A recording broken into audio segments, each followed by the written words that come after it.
Bonjour à tous, je suis Franck Marchex, fondateur de Confidence de Coach et je suis très heureux de vous accueillir aujourd'hui pour cette nouvelle capsule. Alors là en fait, je vous fais rapidement une capsule avec mon iPhone parce que je suis en plein dans un congrès, notamment de marketeurs, d'infopreneurs, de gens qui travaillent beaucoup sur Internet, etc.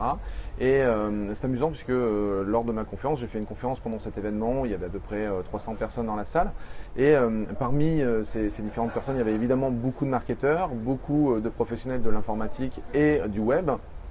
Et aussi quelques personnes qui sont coachs ou qui sont plutôt dans le milieu de la thérapie, donc l'accompagnement humain. Et j'ai eu une question qui était intéressante, donc une personne est venue me voir pour me poser une question et qui était exactement la même qu'une autre personne qui m'avait contacté sur Facebook pour me donner en fait, pour me demander une question qui lui brûlait les lèvres en disant voilà, Franck, c'est quoi les qualités pour devenir un bon coach ? Et là, en fait, c'est assez amusant parce que cette question, quelles sont les qualités pour devenir un bon coach la question, moi, au début, m'a un peu surprise parce que c'est un petit peu comme si, voilà, si j'ai pas ces qualités, je peux pas devenir un bon coach. L'idée, elle est pas là. C'est pour moi, il y a un certain nombre de qualités qui me paraissent essentielles pour faire du coaching, mais encore une fois, ce n'est que pour moi. Ça va dépendre de la personne, ça va dépendre de ce qu'elle a envie de faire, ça va dépendre du type de coaching qu'elle a envie de réaliser. Mais j'ai quand même tenté de répondre à cette question. Alors, je vais faire exactement la même chose avec vous. D'ailleurs, j'ai pris quelques notes parce que je voulais quand même rester cohérent entre ce que j'avais pu lui dire et puis ce que je vais vous présenter à vous aujourd'hui.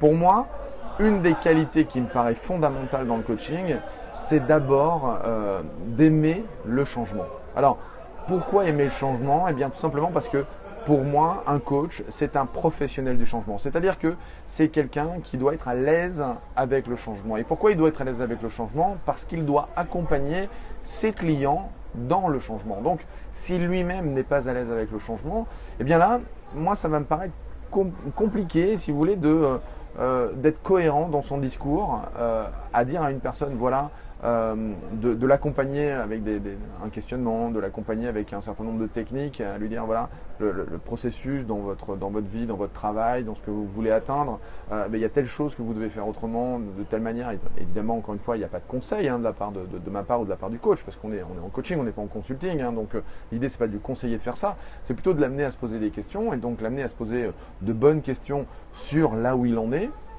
sur ce qu'il souhaite obtenir, sur est-ce que les comportements qu'il a jusqu'à maintenant, les actions qu'il mène jusqu'à maintenant sont les meilleures stratégies pour atteindre tel ou tel objectif et que si justement ce ne sont pas les bonnes stratégies, eh bien, il est temps de changer.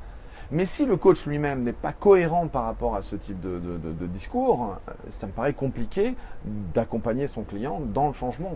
Si moi je suis pas à l'aise avec le changement, comment être cohérent avec mon client pour que lui devienne à l'aise avec le changement ? Donc c'est vrai qu'une des premières techniques, en tout cas pour moi une des premières qualités par rapport au coach, c'est d'abord d'aimer le changement.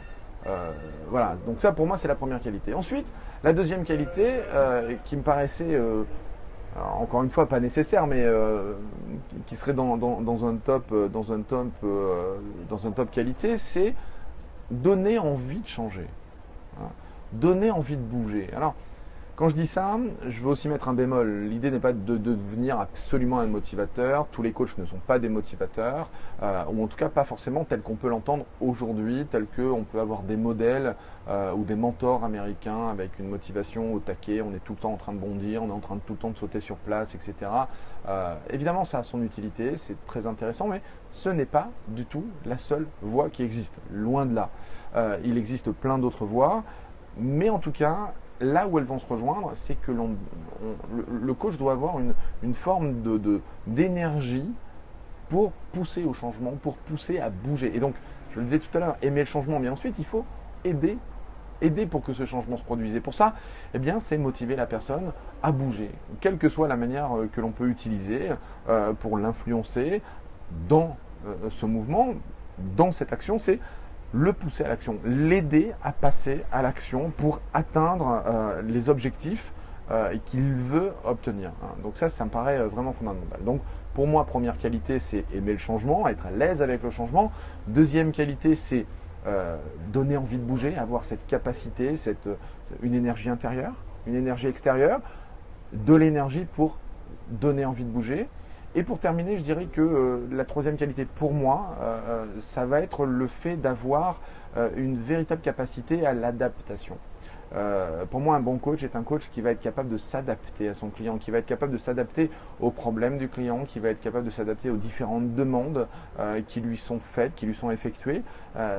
Parce que si le coach est adaptable, pour moi, s'il est fluide, il va avoir beaucoup plus d'opportunités pour accompagner son client et pour accompagner ses différents clients.